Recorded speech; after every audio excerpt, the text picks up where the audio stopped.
Hi guys, welcome back again to my channel. Maganda po ang balita ngayon sa ating new event na Family Alliance. Actually, inulit lang po itong ating event na ito. Pero ngayon po ay maganda dahil pwede po tayong pumili ng ating ka-teammates. Kasi po, di ba yung ating dating ka-teammates, kapag yung Star Maker talaga naglagay, walang gumagalaw doon sa ating mga ka-teammates, di ba? Dahil hindi ko nga alam kung saan nanggagaling yung mga family na iyon, di ba? So, pasok po tayo sa ating Family Alliance. Pakita ko po sa inyo kung paano po ba tayo mag-i-invite or paano po ba tayo mag-approve ng mga invitation. Okay? So, okay natin siya. Okay, skip. So, guys, papasok po tayo dito sa Alliance. So, mabilis lang po tayo. Hindi pa po nag-i-start ang game, no? So, pasok po tayo dito sa Alliance. Yan. Okay. So, guys, kahapon ako nag-open nito. So, pwede po siyang palitan pa hanggat hindi pa po nag-i-start ang ating game. Okay? So, pinili ko siya ngayon ay Dragon. So, kung paano po tayo ng Alliance, mag-i-invite, i-click lang po natin ito. Ito pong positive sign. Ayan. So, pwede po kayo dito po yan, no, sa search for family ID or family name. Okay?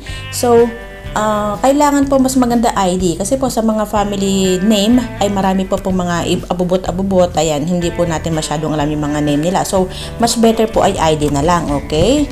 So, kanina po may nag-apply sa akin. So, ito siya, Guax Art of, ayan, tsaka po itong kabila, All Star Legend. So, actually, ipiniim ako ng family na ito, and then saka ko nakita na meron silang apply. So, mas maganda syempre yung ikaw yung ina-applyan para alam mo na active sila, di ba?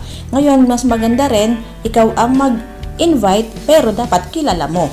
Okay?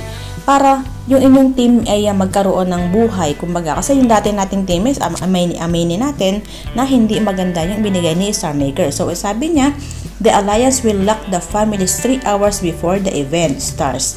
If not enough families are recruited, the system will match automatically. So, kapag hindi na kompleto itong 5 sa pag-start ng game, Star Maker po ang pipili. So, may inaantay pa ako na 2 family na mag-a-apply sa akin. Pero, kinukuha ko rin yung ID nila. Shoutout na lang po kay family ni Jiang at saka ang Siargao kasi siya po yung na-mention ko doon sa aming GC na invite namin. Kasi po sila yung mga dati kong ka-fam na naggawa ng sarili nilang family. So, ayan. Medyo marami tayong message. So, guys, ganun lang po i-click lang po itong positive sign. Okay po? Tsaka, yun po, tulad nun, ayun na po, yun so, ipakita ko na rin po sa inyo ang pag-invite. Okay, kukunin ko po yung ID. Isinend na sa akin ng ka-fam ko, ng co-captain ko. Pasok po tayo. Kukunin ko yung ID. Ayan guys, so kukunin po natin yung ID. Pasok po ulit tayo dito sa Alliance.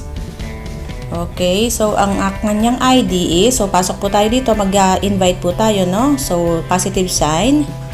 So, isiklik po natin yung ID niya dito. 8 2, 3, ay mali.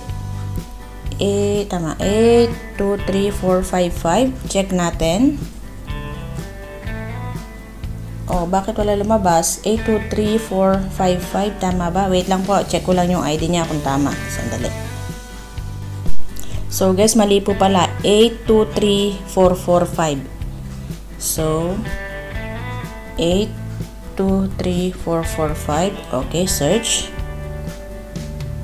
Ayan. So, God First, ito po ang family ni Nina Jiang. Okay? So, isi-share ko yung links natin para ako po ay kanilang i-accept. Ayan. So, meron akong in-applyan na isa. Isa na lang ang kailangan ko. Ang Siargao. Shoutout to Siargao. Thank you guys. So, ganun lang po. I-click nyo lang po itong positive sign.